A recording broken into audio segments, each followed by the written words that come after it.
Sobat Maestro, sesaat lagi kita akan mendengarkan program Blog Airtime Kerinduan Segala Zaman bersama Advent Vision Media Ministry. Selamat mendengarkan.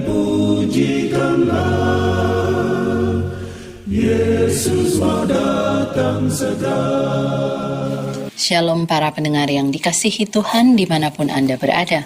Kita berjumpa kembali dalam program Kerinduan Segala Zaman bersama saya Grace Rantung. Program Kerinduan Segala Zaman adalah program yang membahas khusus tentang buku Kerinduan Segala Zaman, yaitu satu buku yang diyakini telah diilhamkan Tuhan dan telah tercatat di Library of Congress sebagai buku biografi Yesus yang telah menjadi favorit.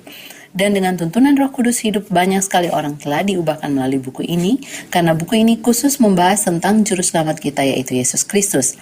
Nah, para pendengar yang budiman, kita akan melanjutkan saat ini pembahasan tentang bab 66 dengan judul Pertentangan. Silakan Anda menghubungi nomor telepon 0877 16161637. Saya ulangi, nomor telepon 0877 16161637 melalui SMS bila saudara memiliki komentar atau pertanyaan mengenai pembahasan kali ini. Para pendengar yang dikasihi Tuhan, saudara masih bersama narasumber Dr. Alvin Rantung dan Ibu Jenny Tarigan, juga Ibu Doli Rumagit. Mari kita lanjutkan pembahasan bab 66, judul Pertentangan. Silakan Dr. Alvin. Sebelum kita belajar tentang pertentangan ini, baiklah kita tunduk kepala dan kita berdoa. Bapa di surga, terima kasih karena suatu kesempatan yang indah bagi kami kembali pada saat ini, di mana Roh Kudus akan menuntun kami terhadap kebenaran firman Tuhan di dalam pertentangan-pertentangan yang sering kali Yesus hadapi di atas dunia ini, yang pun menjadi pengalaman-pengalaman kami ketika kami harus memutuskan terhadap pertentangan-pertentangan yang terjadi di hadapan dan di dalam hidup kami. Terima kasih untuk pertolongan Roh Kudus-Mu, di dalam nama Yesus kami berdoa. Amin. Baik para pendengar yang dikasihi oleh Tuhan, kita melanjutkan kembali pembahasan kita yang sekarang ini terambil dari Matius 22 ayat 34 sampai 46. Ketika orang-orang Farisi ini katanya setelah mereka mendengar bahwa Yesus membuat orang-orang Saduki itu bungkam, seperti pelajaran yang kita dengarkan yang lalu mereka kemudian berkumpul. Ini ada di dalam ayat yang 34. Lalu ayat 35, seorang dari mereka adalah seorang ahli Taurat. Dia mengusulkan, oke, kalau gitu saya yang akan bertemu dengan Yesus. Lalu apa pertanyaannya? Dia baru bertanya untuk mencobai Yesus dengan berkata demikian dalam ayat yang ke-36.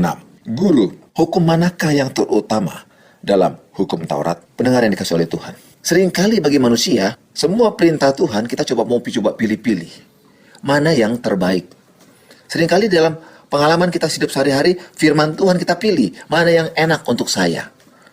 Kalau itu enak untuk saya ambil. Kalau ini tidak untuk saya tidak mau ikut itu firman Tuhan. Hal ini terjadi juga pada orang-orang Farisi, ahli Taurat. Karena kebiasaan pola pikir mereka selama ini berusaha mencari mana yang menguntungkan mereka, itu yang mereka akan ajarkan, sedangkan yang tidak menguntungkan mereka tutup dan tidak pernah diajarkan, padahal itu adalah firman Tuhan. Ini terjadi sampai sekarang, bukan? Dan apa kata Yesus untuk menjawab pertanyaan seorang ahli Taurat? Kalau mau dibilang sekarang ini adalah tingkatan dia seorang doktor. Ya, seorang yang betul-betul sangat mengerti firman Tuhan. Artinya, dia mengetahui firman Tuhan ini secara menyeluruh. Tetapi Yesus menjawab mereka. Dia tidak menjawab satu demi satu. Lalu dalam ayat yang ke-37, jawab Yesus kepada ahli Taurat ini. Kasihilah Tuhan Allahmu dengan segenap hatimu, dan dengan segenap jiwamu, dan dengan segenap akal budimu. Itulah hukum yang terutama dan yang pertama. Dan hukum yang kedua, yang sama dengan itu, ialah kasihi sesamamu manusia seperti dirimu sendiri. Karena pada kedua hukum inilah tergantung seluruh hukum Taurat dan kitab para nabi. Pendengar yang kasih Tuhan, jawaban Yesus sangat komprehensif. Jawaban Yesus sangat luas, sangat menjangkau seluruh unsur kehidupan manusia. Dan ini tidak bisa diganggu-gugat, tidak bisa diprotes oleh ahli Taurat itu. Karena ketika Yesus menjawab demikian, ahli Taurat ini menganggap dirinya sama sekali tidak tahu apa-apa. Dia harus mundur dari diskusi dengan Yesus. Pendengar yang dikasihi Tuhan, ketika Yesus berkata, kasihilah Tuhan Allahmu dengan segenap akal budimu, dengan segenap kekuatanmu, dengan segenap jiwamu, dan dengan segenap akal kekuatan kita. Artinya ada 4 unsur di sana, yaitu unsur fisik, unsur mental, unsur rohani, dan unsur sosial. Kita harus mengasihi Tuhan dengan keempat unsur ini. Karena itulah yang mencakup di hukum yang pertama sampai keempat. Jangan ada padamu ilah lain. Jangan kamu membuat patung ukiran dan menyembahnya. Jangan menyebut nama Tuhan Allahmu dengan sia-sia. Kita mengakui Allah dengan mengingati hukum hari Sabat. Ingatlah dan kuduskanlah hari Sabat. Lalu ada hukum yang kedua, yang juga sama dengan hukum yang pertama, yaitu kasih sama manusia seperti dirimu sendiri. Adalah hukum yang kelima sampai hukum yang ke-10 itu. Hormati ibu bapamu, lalu jangan membunuh, jangan berzina, jangan mencuri, jangan berdusta, jangan kamu ingin. Semua hukum ini tergantung kepada dua hukum besar, yaitu tabiat Allah. Kasih adalah tabiat Allah yang dijabarkan melalui kata-kata di dalam 10 hukum Taurat ini, yang juga terikat pada hukum-hukum yang lain. Apakah hukum sosial, apakah hukum pemerintah, atau hukum lain, semua terikat dengan hukum kasih ini. Itu adalah tabiat Allah, yang sebenarnya Allah sudah transformasikan ke dalam jiwa kita, pikiran kita, ketika Dia menjadikan kita. Seperti pelajaran yang lalu, Allah menciptakan kita menurut gambarnya, artinya menurut tabiatnya, kasih itu. Tetapi ketika manusia memilih, yang adalah rupa Allah tadi, kebebasan memilih untuk yang salah, maka gambar Allah itu sudah hilang. Oleh karena itu, Yesus ingatkan lagi kepada ahli Taurat ini, bahwa gambar Allah ini yang sudah hilang, yang sebenarnya kita harus mengasihi Dia segenap hati kita. Kita serahkan hidup kita, yang sebenarnya tidak dilakukan oleh ahli Taurat ini. Akhir ahli Taurat itu mundur, dan dia tetap pada dirinya sendiri, untuk tidak mau mencintai Yesus. Lalu ketika orang-orang Farisi itu sudah berkumpul dalam ayat yang 41, dalam Matius pasal yang ke-22, lalu Yesus bertanya kepada mereka. Katanya, sekarang dalam pertemuan yang berikut ini, sekarang Yesus yang bertanya. Tadinya 3 pertanyaan yang berturut-turut dilakukan oleh ahli Farisi, orang-orang Saduki, dan ahli Taurat. Sekarang Yesus bertanya kepada orang-orang Farisi yang sedang berkumpul. Apakah pendapatmu tentang Mesias? Anak siapakah dia? Lalu mereka berkata, karena mereka sangat mengetahui firman Tuhan, mereka berkata, anak Daud. Lalu kata Yesus kepada mereka, jika demikian, bagaimanakah Daud dalam firman Tuhan oleh pimpinan roh dapat menyebut dia tuannya? Ketika ia berkata, Tuhan telah berfirman kepada tuanku, duduklah di sebelah kananku, sampai musuh-musuhmu kutaruh di bawah kakimu. Jadi jika Daud menyebut dia tuannya, bagaimana mungkin tuannya itu menjadi anaknya pula? Pertanyaan ini tidak bisa dijawab oleh orang Farisi ini. Tidak ada seorang pun, ayat 46, yang dapat menjawabnya. Dan sejak hari itu, tidak ada seorang pun juga yang berani menanyakan sesuatu kepadanya. Pendengar yang dikasihi oleh Tuhan. Ketika Yesus menyatakan sesuatu firman kepada saudara dan saya, kepada kita semua, pendapat kita tentang Dia. Siapa itu? Seperti kita pelajari yang lalu, pendapat kita tentang Allah akan menentukan keadaan kita, kebiasaan kita, dan tabiat kita. Kalau kita menganggap Allah itu jahat, Allah itu kejam, kita akan melihat bagaimana kekejaman akan menjadi bagian kita terhadap orang lain. Tapi kalau kita melihat Allah itu penuh kasih, seperti apa yang dia katakan kepada ahli Taurat tadi, maka hidup kita juga akan dipenuhi dengan kasih yang melimpah-limpah. Nah, ketika Allah mengatakan demikian kepada orang-orang Farisi itu, tentang siapa dia, mereka mengaku dia ini anak Daud.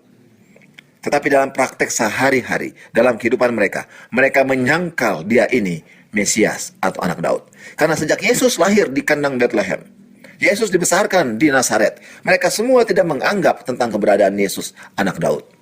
Mereka tidak menganggap Yesus sebagai Mesias. Tapi ketika banyak orang yang berkata, Hosana bagi dia yang datang sebagai dia anak raja, anak Daud. Orang-orang banyak yang telah mempelajari firman Tuhan mengakui dia anak-anak Daud. Maka orang-orang Farisi juga mengakui bahwa dia ini anak Daud. Tapi hanya mengakui di dalam perkataan saja. Kenapa? Karena mereka tidak mengakui Yesus di dalam hatinya. Mereka tidak mau terima dia di dalam hatinya. Pelajaran pada kita saat ini. Yesus mengajarkan untuk menerima Yesus di dalam hati kita. Bila mana kita telah menerima Yesus dalam hati kita, maka kata-kata kita, sikap kita, cara kita, dimanapun kita pergi, kita akan bisa melihat, orang lain akan boleh melihat Yesus yang sudah hidup di dalam tabiat kita ini. Biarlah Tuhan akan menolong kita, menolong saudara dan saya. Apapun yang kita alami dalam hidup kita akan mengakui Yesus, bukan hanya di bibir saja, tetapi sampai ke dalam hati dan pikiran kita. Bila mana kita menyambut Yesus seperti demikian, maka kita akan mempunyai hidup, karena Yesus itu adalah hidup itu sendiri. Tuhan menolong kita semuanya. Amin. Terima kasih Dr. Alvin. Para pendengar yang dikasihi Tuhan, jika hati kita terus-menerus menolak kebenaran Tuhan, maka penolakan itu akan menghancurkan kita karena Roh Kudus tidak akan dapat bekerja dan dia akan meninggalkan kita.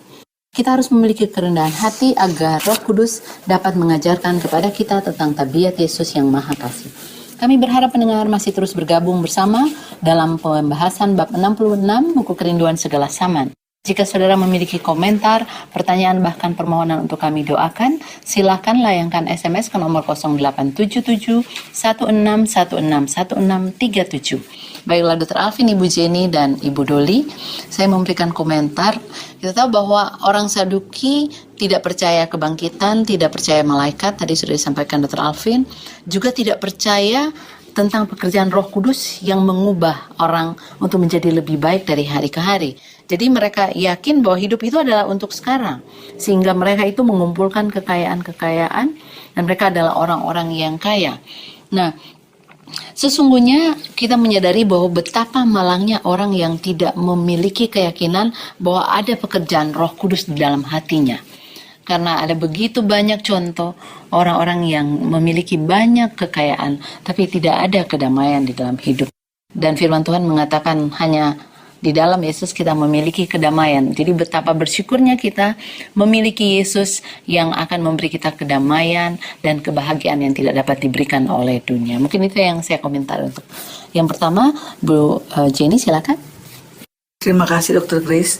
Jadi kita ini kalau kita sudah menghayati atau kita sudah percaya Tuhan Yesus, kayaknya paku mati ya, kita harus baik. Nggak ada lagi tendang aling, kita harus menyerupai dia gitu ya. Pelajarannya hati kita tidak boleh dibuat-buat, jadi kebaikan itu tidak bisa dibuat-buat. Harus datang dengan hati yang dari dalam, ya, inner beauty ya, benar-benar ya. Silakan Dr. Alvin. Ya, ketika kita berdosa, manusia itu sudah kecenderungan hatinya jahat. Kita tidak tahu bagaimana jalan keluar dari kejahatan ini. Tapi kita bersyukur Allah memilih untuk menjadi manusia melalui kehidupan Yesus. Memberikan contoh teladan seperti apa yang kita pelajari saat ini. Tentang diskusi-diskusi pendapat-pendapat tadi. Tapi bukan hanya itu saja. Ketika Yesus naik ke surga, dia juga berikan kepada kita apa? Roh Kudus. Roh Kudus yang akan menerangkan ke dalam hati pikiran kita tentang pekerjaan juru selamat itu. Karena Roh Kudus punya tugas hanya 3. Memberitahukan kita akan dosa kesalahan kita akan mengerti insaf. Lalu kita akan datang kepada kebenaran itu, pertobatan.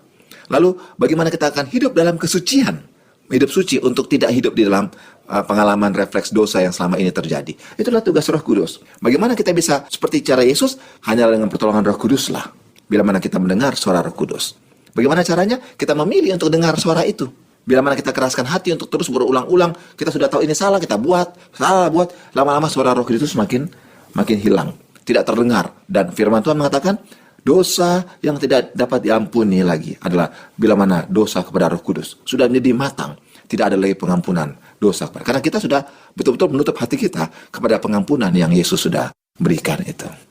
Terima kasih banyak. Silakan Ibu Doli. Saya ingin kembali kepada bagaimana Tuhan berkati, memberikan kekayaan kepada orang.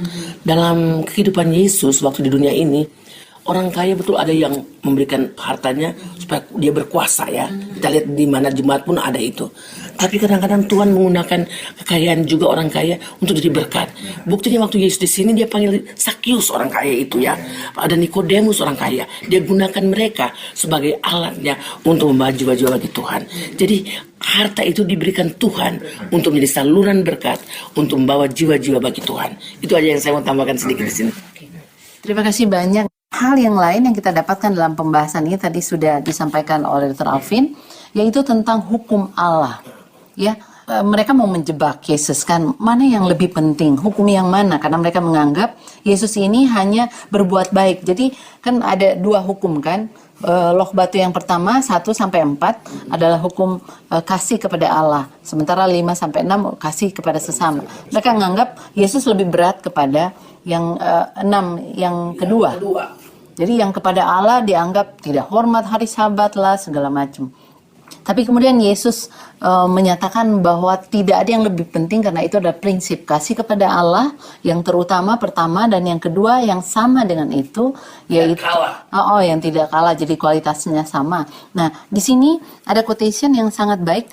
Bila Allah mendapat tempat yang benar di tahta hati, maka tempat yang benar itu akan diberikan kepada sesama kita manusia. kita akan mengasihi seperti diri kita sendiri. Dan hanyalah bila kita mengasihi Allah lebih dari segala sesuatu, barulah kita dapat mengasihi sesama manusia dengan benar. Jadi, kalau orang yang tidak mengasihi sesamanya, itu indikasi bahwa dia tidak mengasihi Tuhan. Karena kalau orang sudah mengasihi Tuhan dengan benar, maka dia akan mengasihi sesamanya. Nah, itu yang pertama, satu yang sangat indah. Jadi kalau kita membenci orang, nggak bisa kita ampuni orang itu, kita harus mengintrospeksi seberapa besar kasih kita kepada Tuhan. Kemudian hal yang kedua yaitu, mungkin saya minta tanggapannya, tentang ada orang mengatakan, 10 hukum itu kan udah, yang penting kita mengasihi, nggak perlu lagi. Apakah benar? Gimana Dr. Alvin? Ya, kalau ada orang yang berpendapat bahwa itu kasih, tidak perlu lagi hukum, sebenarnya hukum itulah kasih. Hukum itulah yang prinsip di mana kasih itu terlihat. Ya kan? Kalau kita hanya pikir-pikir kasih itu hanya karena bilang, saya mencintai kamu, hanya kata-kata, I love you, saya kasih, tapi ternyata dia tidak menurut, itu bukan kasih namanya. Karena hukum itulah hukum kasih, gitu ya. Ya kan? Kalau kita baca Yohanes 14 ayat 15, jikalau kamu mengasihi akan hendaku, kamu akan menuruti segala hukum-hukumku. Kalau kita tidak menurut, berarti kita tidak kasih namanya, bukan? Ya, jadi kalau kita, saudara-saudara, kalau kita mau menyatakan saya mencintai Tuhan, maka kita akan mewujudkan buktinya melalui penurutan kita kepada seluruh hukum. Tapi ada sebaliknya, ada orang sepertinya menurut, tapi dia tidak punya kasih. Bisa, dia itu orang munafik. Sepertinya menurut, kelihatannya dari luar saja. Tapi kalau kita lihat di dalam hatinya, penuh dengan keserakahan. Diambil semua keuntungan itu bukan untuk Tuhan, untuk dirinya sendiri. Bila mana kita memuji diri kita sendiri, menyombongkan diri kita sendiri, kita sudah melanggar hukum, bukan? Hukum yang pertama, jangan ada padamu ilah lain. Kita telah menjadikan diri kita sebagai ilah, atau harta kita sebagai ilah. Karena seringkali Tuhan kita adalah kita punya harta. Di mana hatimu berada, di mana hartamu berada, situ juga hatimu berada. Sehingga Tuhan katakan, kamu serahkan hatimu padaku. Ya, cintai Tuhan dengan segenap hatimu. Kalau kamu cintai Tuhan hanya setengah-setengah bilang harta itu untuk kamu, maka kita tidak mencintai Tuhan. Artinya kita melanggar hukum. Artinya kita tidak punya cinta sebenarnya. Oke, jadi tidak pernah ada kata-kata Tuhan Yesus yang mengatakan bahwa 10 hukum itu sudah tidak berlaku. Karena kalau tidak berlaku, kita udah boleh mencuri, kita udah boleh sembah patung, kita sudah boleh memiliki Allah yang lain. Ya, sesungguhnya kalau mau fair, orang-orang yang mungkin menyatakan bahwa hukum itu tidak berlaku hanya hukum hari Sabat yang mereka nggak suka. Yang lainnya mereka bilang, hanya cuman hukum itu yang selalu menjadi masalah. Itu sudah tidak berlaku lagi karena hari Sabat udah nggak ada. Padahal hukum yang lain masih berlaku. Iya, saya yakin. Kemudian yang berikut lagi yang ada di dalam bab ini yaitu tentang kebangkitan. Nah, sudah beberapa kali kita bahas tentang kebangkitan. Nah, sementara sebagian orang tidak percayakan kebangkitan, sebagian lagi percaya yang keliru tentang doktrin orang mati. Jadi ada bilang kalau dia mati sekarang, 3 hari arwahnya jalan-jalan, setelah itu pergi duduk di pangkuan Abraham lah, di sebelah kanan Allah Bapa. Nah, apakah Alkitab menyatakan itu seperti yang disampaikan Yesus? Kalau kita lihat pelajaran kebangkitan Yesus ajarkan kepada kita terhadap pertanyaan orang Saduki, Yesus mengatakan orang-orang mati ini akan bangkit ketika Yesus akan datang pada kali yang kedua dengan seruan nyaring membangkitkan mereka. Dan ketika orang-orang mati ini yang misalnya katakan sudah ada di pangkuan Bapa itu rohnya, sedangkan badannya masih di bumi, itu juga tidak Alkitab tidak menceritakan hal ini. Yesus katakan, aku adalah Allah orang hidup, bukan orang yang sudah mati. Ya kan? Kalau kita mengakui bahwa ketika badan kita mati, jasad kita di tanah, di bumi, roh kita di atas sana, yang hidup rohnya. Padahal ketika Allah mengatakan, ketika Allah menjadikan manusia dengan membuskan nafas ke dalam lubang hidungmu, itu adalah nafas daripada Tuhan, bukan roh kita. Ketika kita sudah tidak bernapas, artinya nafas itu kembali kepada siapa? Pemilik nafas itu, bukan roh yang melayang-layang dari diri kita. Seringkali orang berpikir bahwa ketika nafas kembali kepada Allah itu roh kita, bukan, itu adalah kepercayaan Tuhan kepada kita. Jadi bagi kita yang masih hidup sekarang ini, ketika kita masih bernapas, sebenarnya kita perlu syukuri. Artinya Tuhan masih percayakan kita suatu kehidupan untuk mengenal Dia. Jangan kita diputar balikan oleh setan, karena setan tidak suka akan teori ini. Karena penipuan setan yang pertama adalah tentang kebakaran jiwa. ketika dia berkata, jikalau kamu makan buah ini, kamu tidak akan mati. Sedangkan Yesus mengatakan, kalau kamu makan ini, kamu akan mati. Setan membalikkan fakta Alkitab atau fakta firman Tuhan, dan kita tertipu di dalamnya. Hati-hati saudaraku, dan bila mana kita mau berdiri di pihak Tuhan, berdiri bersama Tuhan, maka firman Tuhanlah yang akan menjadi pegangan kita. Sebagaimana Yesus selalu berkata, ada tertulis atau ada tersurat. Terima kasih Dr. Alvin. Mungkin baik juga kita mendengarkan kembali apa yang disampaikan oleh firman Tuhan dalam 1 Tesalonika 4 ayat 16. Yang di sini Paulus menuliskan kepada jemaat di Tesalonika karena mereka berduka cita dan sepertinya tidak mempunyai pengharapan tentang orang-orang yang sudah meninggal. Saya bacakan ayat 16, sebab pada waktu tanda diberi, yaitu pada waktu penghulu malaikat berseru dan sangkakala Allah berbunyi, maka Tuhan sendiri akan turun dari surga, dan mereka yang mati dalam Kristus akan lebih dahulu bangkit. Sampai di ayat 16 ini dikatakan kalau orang yang mati sekarang 3 hari berikut dia sudah bangkit, waktu Tuhan datang gak perlu Tuhan mau bangkitkan lagi, sudah penuh orang di surga. Tapi itu Tuhan tidak sampaikan. Ya, doktrin seperti itu. Jadi jangan sampai kita menjadi keliru terhadap firman Tuhan. Baiklah para pendengar sekalian, waktu untuk diskusi kita sudah berakhir. Ketahuilah bahwa pengetahuan kebenaran yang sejati hanya dapat diberikan oleh Roh Kudus. Dan satu-satunya kunci kepada rahasia yang ada di sekitar kita ialah kita mengakui dalamnya hadirat dan kuasa Allah. Dan pikiran kita akan dapat dituntun oleh pertolongan Roh Kudus.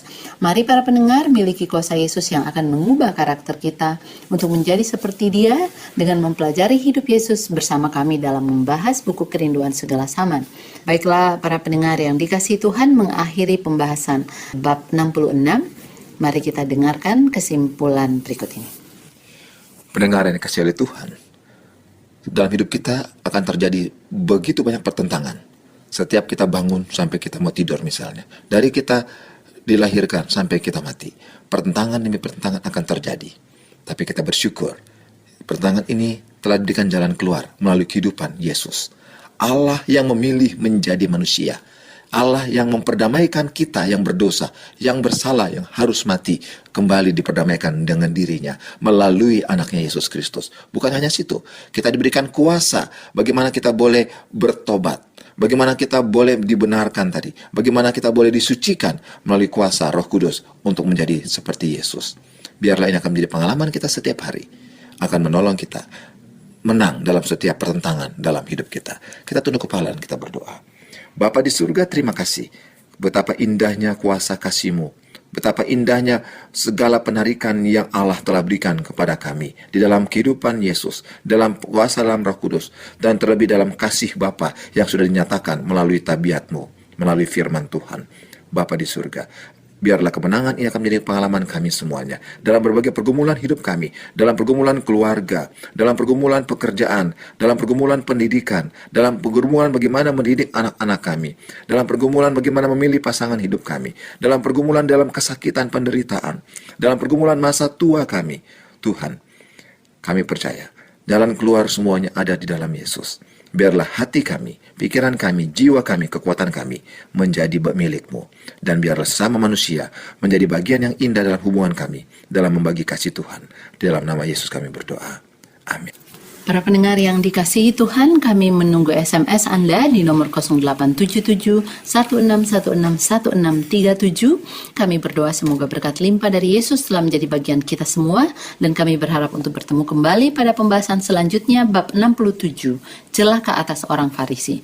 Biarlah Tuhan telah memberkati kita adalah doa dan harapan kami. Sampai jumpa. Sobat Maestro, Anda telah mendengarkan program Blog Airtime Kerinduan Segala Zaman dari Advent Vision Media Ministry. Terima kasih atas kebersamaan Anda.